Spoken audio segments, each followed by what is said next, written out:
В этом ролике мы покажем, как заменить винчестер в ноутбуке Fujitsu модели LB U554.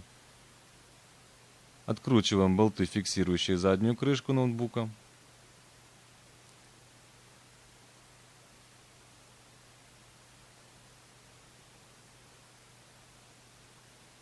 Снимаем заднюю крышку.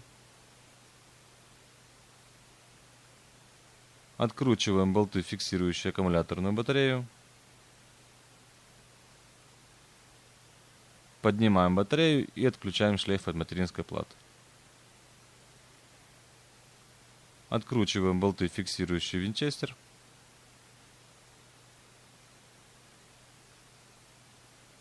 Отключаем шлейф винчестера от материнской платы. После замены шлейф подключаем к винчестеру. Винчестер устанавливаем в ноутбук. Фиксируем его болтами.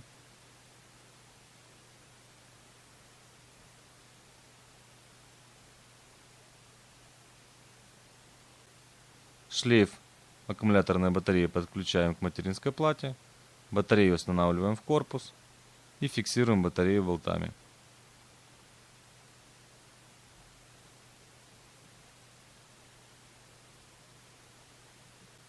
Устанавливаем на место заднюю крышку и фиксируем крышку болтами. На этом замена винчестера завершена.